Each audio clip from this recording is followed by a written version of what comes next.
grande édition du journal.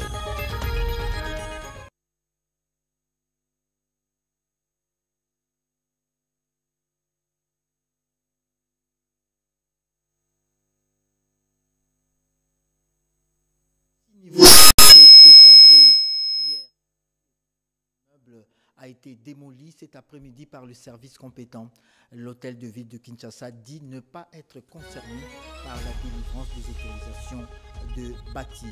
Combien faut-il payer pour accéder au parking de l'aéroport international de Njili?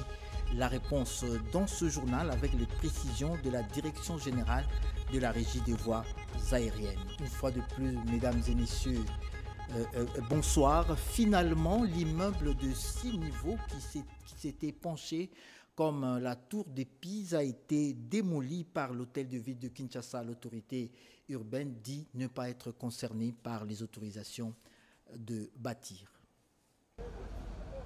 C'est une démolition progressive qui nécessite beaucoup de prudence afin de limiter les dégâts. Soucieux de la sécurité de sa population, un jour après l'effondrement de cet ouvrage de 8 niveaux, dont 2 sont déjà enfouis sous la terre, le premier citoyen de la ville-province de Kinshasa, Jean Tiningobila, a donné le go de travaux de cette démolition. La loi, c'est la loi. Un immeuble qui s'est affaissé à ce niveau-ci, nous sommes obligés de l'abattre. C'est comme ça que nous avons saisi les services compétents.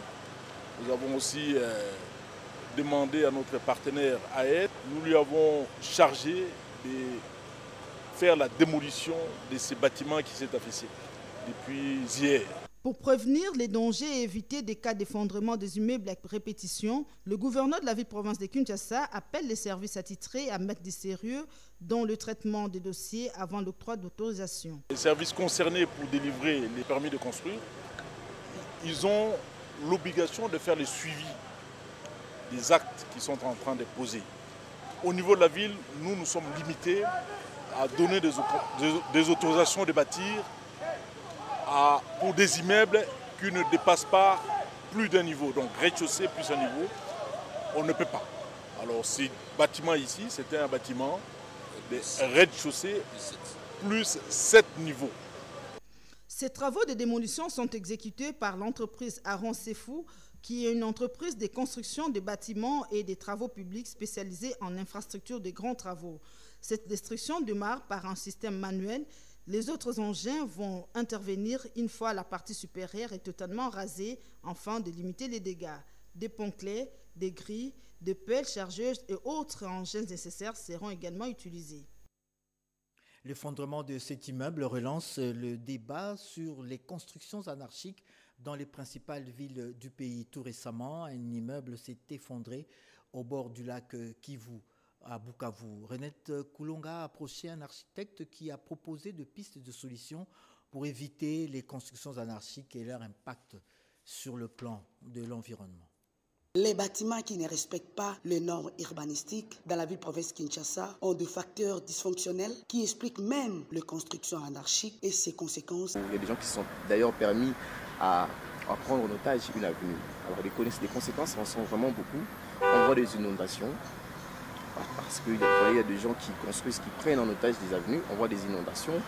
On voit une mauvaise gestion de la ville aussi par rapport à la construction. Nous devons connaître que la construction anarchique a des conséquences énormes. D'abord, il y a la dégradation de l'environnement. Ça crée des maladies quand il y a des espaces qui ne sont pas respectés. Nulle part ailleurs où on ne connaît pas les normes et le principe d'une parcelle. À l'intérieur des parcelles de 4 mètres, de 5 mètres, c'est quelque chose qui est anormal. Quelque chose qu'on ne peut pas encourager. Il y a plusieurs conséquences qui peuvent être vraiment au désavantage de la population.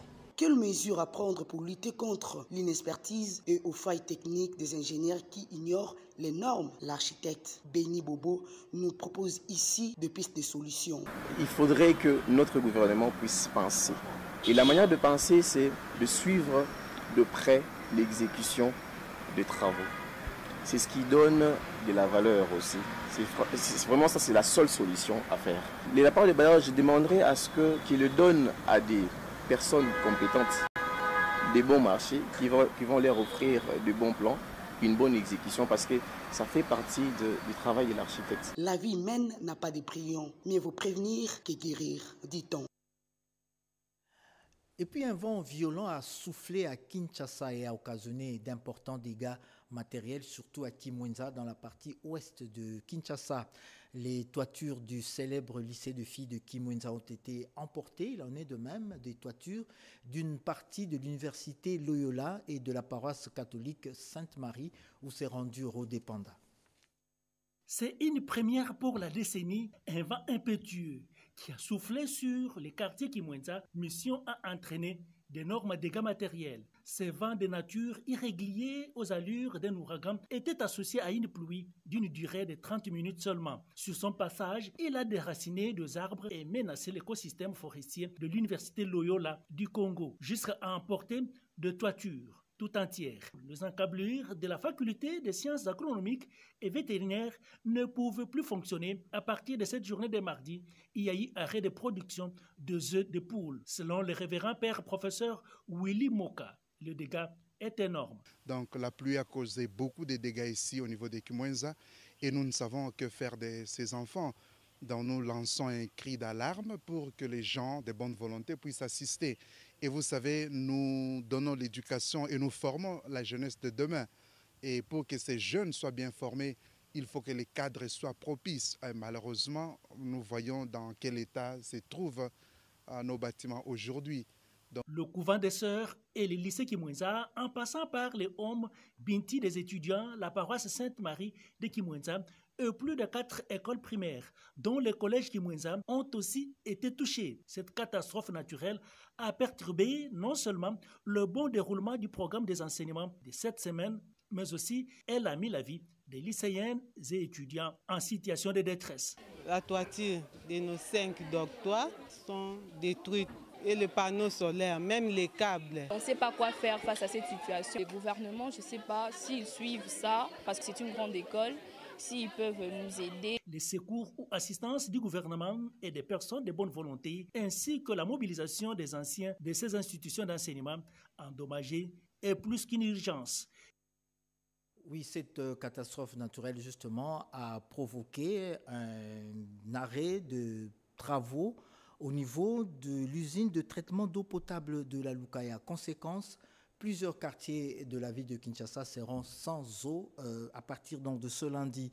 Il s'agit de quartiers Kimbondo, Sebo, Cité Pumbu, Cité Mama Mobutu, Cité Verte, Dumez, Matadi Mayo, Matadi Kibala, Kambadiading, Masangambila, Monkole, Mongafula commune et Ngafani. Tous ces quartiers donc seront privés d'eau et la régie des eaux donc prie les abonnés de bien vouloir l'excuser pour ce désagrément indépendant de sa volonté et le rassure que les équipes d'ingénieurs et techniciens sont à pied d'œuvre pour le rétablissement rapide de la desserte. Alerte donc la régie des eaux, c'est une dépêche qui est signée par le directeur régional de Kinshasa Ouest, M. Raymond Matundu. Discipline et patriotisme, telle est l'exhortation du ministère de l'Intérieur aux commissaires provinciaux de la police nationale congolaise. Après avoir pris part à l'atelier organisé par les commissariats généraux de la police nationale congolaise, les commissaires provinciaux de la PNC ont été sensibilisés sur le patriotisme pendant cette période d'agression rwandaise par le vice-premier ministre, ministre de l'Intérieur. Dans sa communication, Maître Peter Kazadi Kankonde a rappelé ses interlocuteurs les serments qu'ils avaient prêtés sous les drapeaux de défendre la patrie. Je reçois régulièrement des rapports sur des militaires qu'on arrête pour trahison, sur des policiers qui se font vendre, qui se font acheter par l'ennemi à vil prix. Alors que vous avez des devoirs sacrés de ne pas trahir la patrie, quel que soit ce qui peut être vos frustrations qui nous arrivent à tous à un moment donné. Le LUD de Mwamba a exhorté ses commissaires divisionnaires adjoints à bien encadrer les troupes sous les responsabilités et privilégier la paix dans la collaboration avec les gouverneurs des provinces. Il est toujours bon d'avoir de bonnes relations avec les autorités provinciales, les gouverneurs, notamment coopérer avec la justice À leur tour, chacun de ces commissaires provinciaux a présenté au patron de la territoriale les difficultés rencontrées sur le terrain dans l'exercice de leur travail. En réaction, Maître Peter Kazadi a réitéré sa volonté de valoriser la police nationale et il a annoncé l'arrivée de 250 jeeps qui seront distribués à la police nationale. La toute nouvelle administration du ministère de Personnes vivant avec handicap recrute son personnel. Il sera soumis aux candidats des épreuves écrites d'abord et orales ensuite. Après la publication de l'épreuve écrite, le processus de la mise en place de la nouvelle administration des personnes vivant avec handicap, tel que voulu par le chef de l'État, Félix-Antoine Tshisekedi Tshilombo, se poursuit sans désemparé. C'est dans cette optique que le vice-premier ministre en charge de la fonction publique, Jean-Pierre Liaou, a échangé avec Madame la ministre des Personnes vivant avec handicap pour statuer sur les prochaines étapes de ce processus. Il ressort de cet entretien que dès la semaine prochaine, tout devra être prêt pour la mise en place de cette administration. L'ENA a rendu public le nom de ceux qui ont réussi les épreuves écrites et qui sont attendus pour les épreuves orales. Et aussi, il faut dire à d'autres qui n'ont pas vu leur nom que le processus continue aussi avec la deuxième phase. La deuxième phase, c'est le recrutement sur titre. Et nous sommes en train de travailler. L'administration sera mise en place d'ici peu parce qu'on y travaille. Le VPM Liaou ne dort pas. Le Premier ministre, chef du gouvernement, Sama Lukonde, est avec nous, il nous accompagne. Et nous travaillons vraiment d'arrache-pied parce que nous avons l'obligation de rendre effective la vision du président de la République en termes d'inclusion sociale des personnes avec handicap.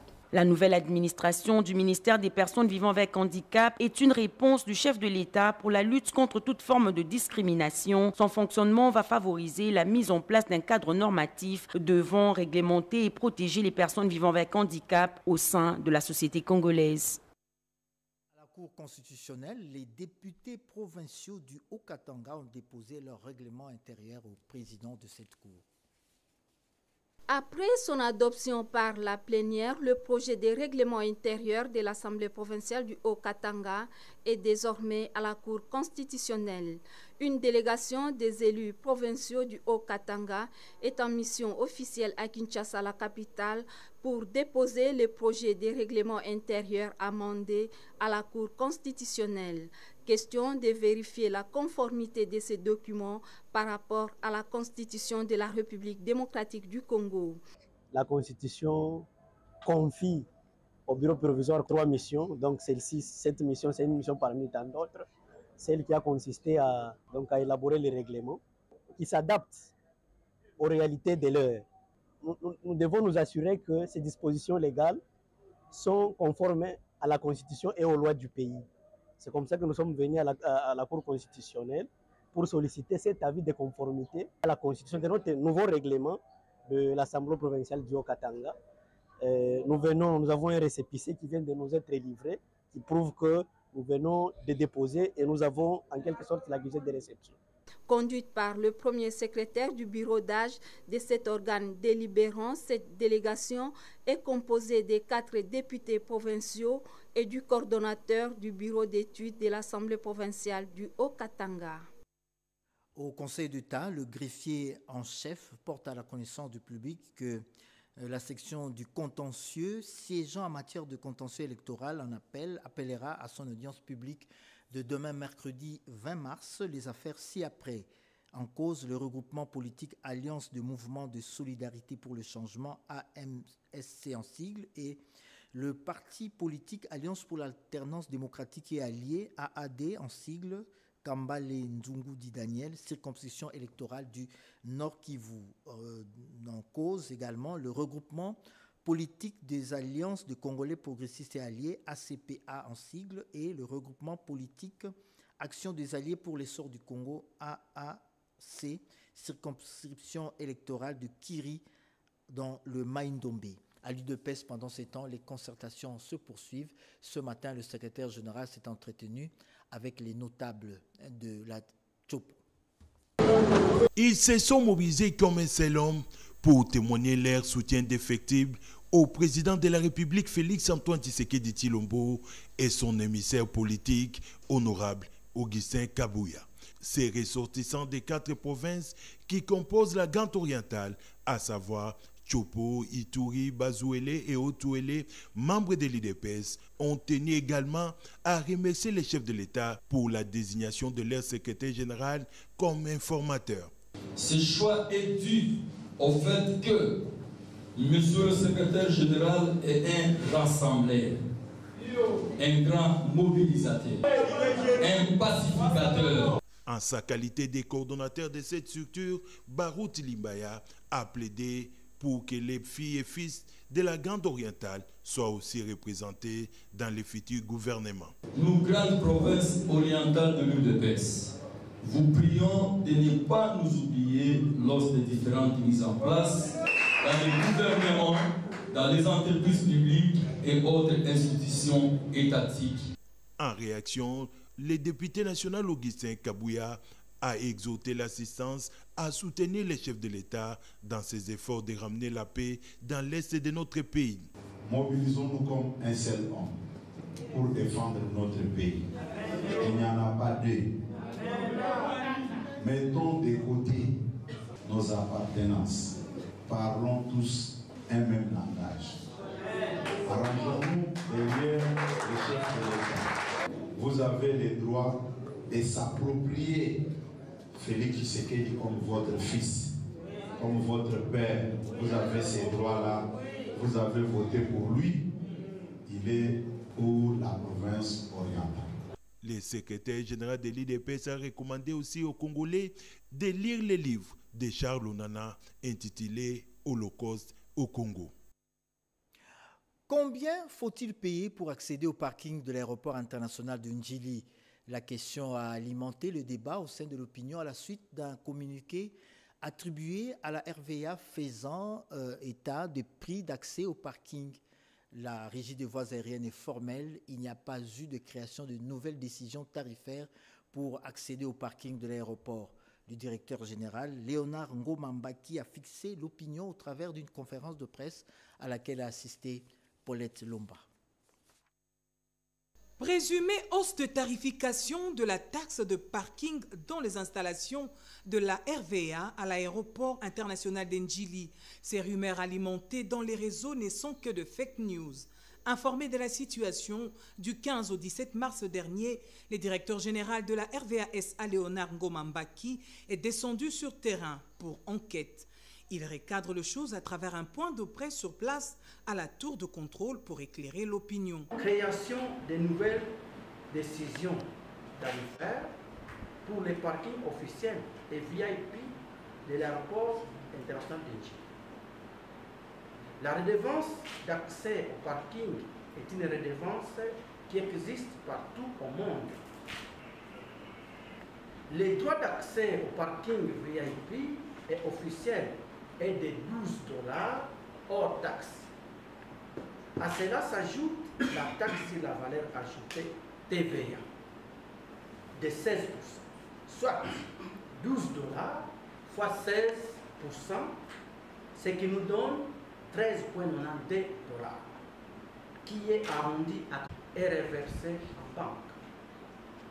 Les cas d'exemption à ces parkings VIP officiels concernent les véhicules officiels du gouvernement, les phares d'essai, les chefs de mission diplomatique avec des plaques et documents à bord établis à ce titre. Léonard Ngomambaki a tapé du poing sur la table pour restaurer l'ordre dans ses services aéroportuaires d'Ndjili. Un plan directeur des transports urbains existe bel et bien au niveau du Bureau d'études et d'aménagement urbain. La coopération japonaise entend financer ce plan directeur. Quelques experts réfléchissent sur les voies et moyens pour trouver le meilleur mécanisme de financement et de gestion de ce plan directeur de transport urbain tant salutaire pour la mégalopole congolaise. Dans cet amphithéâtre de l'INRB, ce mardi 19 mars, les experts des ministères, institutions et autres structures concernées par le projet de renforcement des capacités pour la mise en œuvre du plan de financement dans un cadre de partenariat public-privé. Une partie viendra de l'investissement du président. D'ailleurs, pour le moment, le président de la République a demandé qu'on élabore un plan quinquennal. Donc, dans ce plan-là, on va essayer d'inscrire des projets du plan directeur. Et en dehors du financement national, on a parlé du financement des PPP, les propriétaires de terres où on doit faire des installations, voir comment on peut collaborer avec eux. Et puis, avec les projets de transport rentables, il peut y avoir des privés qui peuvent venir investir dans les chemins de fer ou dans les BRT ou dans d'autres transports en commun. Ces travaux de 2 jours aboutiront à des propositions pratiques pour améliorer la mobilité dans la ville de Kinshasa en proie à des embouteillages et un civisme routier.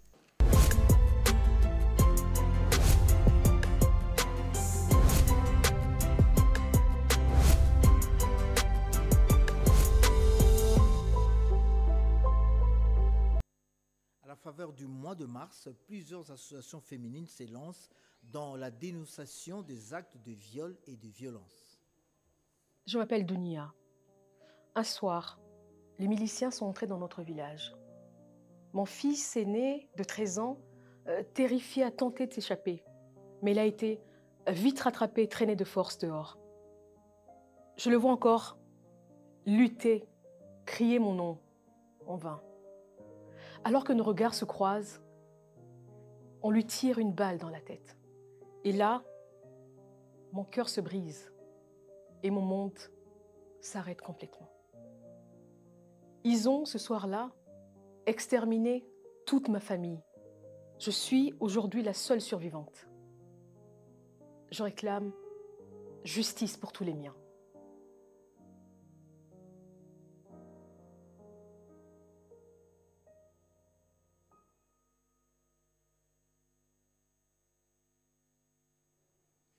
Au bureau central de coordination BISECO, les femmes ont suivi une communication en rapport avec le thème de cette année. Le barreau du Haut-Katanga, dans sa sous-commission genre, a tenu ce vendredi 15 mars 2024 un séminaire formation sous le thème « Quid de la procédure juridique devant le tribunal pour enfants ». 2 femmes d'exception désignées pour guider cette plongée au cœur des enjeux juridiques, des éminentes praticiennes du droit qui sont Mme Claude Mwanza Wakalumbu, première présidente à la Cour d'appel, et Mme Sylvie Mbouyi, cancer à la Cour d'appel et présidente du tribunal pour enfants.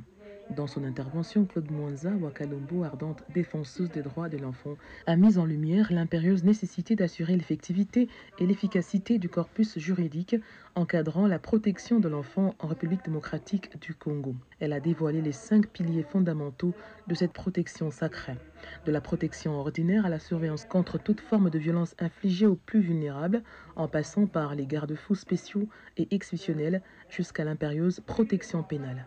Chaque composante de cette mosaïque s'est révélée avec une clarté éloquente. Le constat de tous les jours est qu'on a comme l'impression qu'il n'existe pas de code de protection et que l'enfant congolais est livré à lui-même. Alors, nous avons essayé de dire quels sont les moyens par lesquels on peut arriver à faire en sorte que cette protection soit réellement effective. Et nous avons dit que cela passe par l'implication des uns et des autres. Ainsi que cette formation formative a pris place au sein du barreau de Lubumbashi. Un rendez-vous qui a vu se rassembler avocats chevronnés et étudiantes avides de savoir autour de la célébration des droits de la femme. Holocauste au Congo ou le silence de la communauté internationale, c'est l'intitulé de l'ouvrage du célèbre écrivain et journaliste camerounais Charles Onana. Il séjourne à Kinshasa. Ce matin, il a tenu une conférence à l'ISPT, Institut supérieur pédagogique et technique de la Goumbie. Un silence assourdissant dans l'assistance. Tous les regards et attentions sont tournés vers cet orateur du jour. Charles Onana, écrivain camerounais qui vient de mettre en lumière tous les coups préparés depuis plusieurs années par le Rwanda pour agresser la RDC. De vérité, contenues dans son ouvrage Holocauste au Congo, l'omerta de la communauté internationale, fruit de plus de 20 ans de recherche. Dans son ouvrage de plus de 200 pages, ces journalistes camerounais d'investigation pointent du doigt Paul Kagame, qui est aujourd'hui à la base de la mort de plus de 10 millions de Congolais et plus de 500 000 femmes violées. Dans ses livres chocs présentés à cet auditoire, l'orateur parle aussi de toutes les stratégies mises en place par le Rwanda pour piller le minerai congolais. Je voulais que ma présence ici aide les Africains à savoir que la République démocratique du Congo a besoin de secours, qu'ils viennent en aide au Congo pour que le Congo ne soit pas dépecé. Parce que si on laisse disloquer la République démocratique du Congo, toute l'Afrique centrale sera détruite. Bien avant, cet écrivain camerounais a tenu à rendre hommage à un prêtre congolais qu'il considère comme son modèle. Monseigneur Christophe Mundiirwa, ancien archevêque de Bukavu, assassiné en 1996 par le pouvoir rwandais. Il a organisé une messe d'action de grâce en mémoire de ces grands hommes de Dieu. Messe dite par Monseigneur Sébastien Mouyengo, qui lors de son homélie a appelé les jeunes Congolais à prendre Monseigneur Christophe Mundiirwa aujourd'hui comme modèle de courage. Message lancé en présence de plusieurs autorités politiques du pays, dont le ministre de la Recherche scientifique, Gilbert Kabanda. Les hommes d'affaires congolais résidant en France veulent promouvoir l'entrepreneuriat congolais. Des détails dans ce reportage de Nana Kayonga. Les hommes d'affaires congolais de France sont déterminés à promouvoir l'entrepreneuriat en vue de relever le défi du développement. Regroupés au sein de la dynamique Mosala que conduit Mme Rita Ressombe, ces hommes d'affaires ont réaffirmé leur volonté de valoriser les savoir-faire congolais. Au cours de la cérémonie d'échange de vœux, l'ambassadeur de la RDC en France, Émile Ngoy, a reconnu la participation citoyenne et active de la diaspora congolaise au processus électoral. Nous avons un défi majeur, d'accompagner les chefs de l'État dans la grande mission que la nation lui a confiée. Le parrain de la dynamique Mosala, Thierry Tshisekedi, a reçu un tableau qui immortalise les scores réalisés par l'électorat congolais de la France pour la dernière élection. C'est le pourcentage le plus élevé des résultats issus des votes des Congolais de l'étranger, résidant en Afrique du Sud, en Belgique, au Canada et aux États-Unis d'Amérique. Du déroulement des votes au dépouillement des bulletins, chacun d'entre vous s'est investi pour que ces élections au sein de notre ambassade soient une réussite, et ce, malgré le froid de l'hiver que vous avez bravé et la contrainte de cette date qui tombait en plein jour de soleil. Quelques instants de silence ont été observés en mémoire des milliers de Congolais victimes de la guerre qui sévit dans l'est de la RDC. Nous allons à présent suivre un reportage sur l'environnement et la biodiversité. Selon l'esprit de la deuxième lettre d'intention signée entre la République démocratique du Congo et l'Initiative des forêts pour l'Afrique centrale, CAFI en sigle, 90 jalons politiques sont à atteindre dans la période 2021-2026. Ces jalons s'étalent sur 8 secteurs clés, à savoir l'agriculture, l'aménagement du territoire, la démographie, l'énergie, le foncier, la forêt, la gouvernance et la mobilisation des ressources, les mines et les hydrocarbures. Les experts ont analysé tous les progrès réalisés en 2023 et passé en revue les jalons atteints et non atteints. La revue conjointe CAFI-FONARED des jalons 2021-2023 ayant associé les points focaux des ministères sectoriels concernés, que la moitié d'entre ces jalons sont atteints. Nous sommes dans l'étape de jeter les jalons sur le lancement des différents projets dans différents secteurs qui étaient identifiés, des secteurs vitaux qui tous convergent dans la préservation de nos forêts. Certains secteurs par ailleurs sont peu appuyés jusqu'à présent pour les retards observés par l'ensemble des parties, notamment en rapport avec l'instruction des programmes, la procédure de décaissement, l'opérationnalisation des projets et la mobilisation. Les jalons ici sont interprétés comme des repères, des cibles vers lesquelles le partenariat tend. La revue annuelle renseigne également des performances notables, notamment sur 2 secteurs clés de la lettre d'intention dans les secteurs fonciers et de démographie.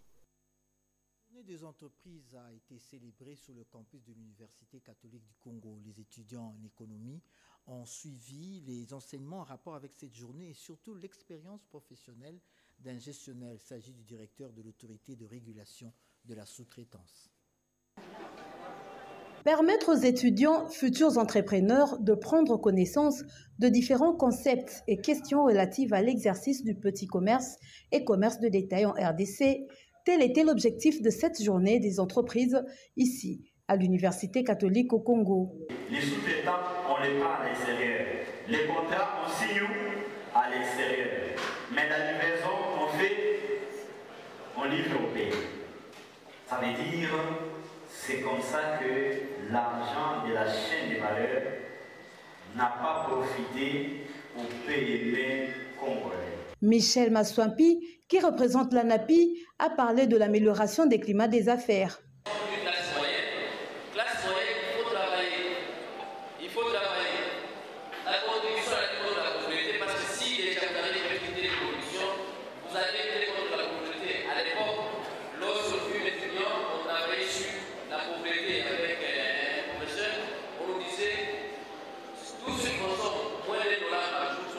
Mawenza Toko Luisa, étudiante dans la faculté d'économie, a profité de cette occasion pour présenter son projet. J'ai un projet, mon projet qui parle de déchets, des déchets qui est actuellement un problème sérieux dans notre environnement. Ce projet consiste à ramasser des saletés dans des maisons, des déchets et tout, et l'exposer,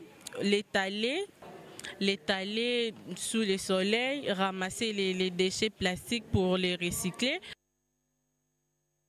Catholique du Congo, nous allons monter à l'université de Kinshasa pour suivre cette conférence sur la criminologie.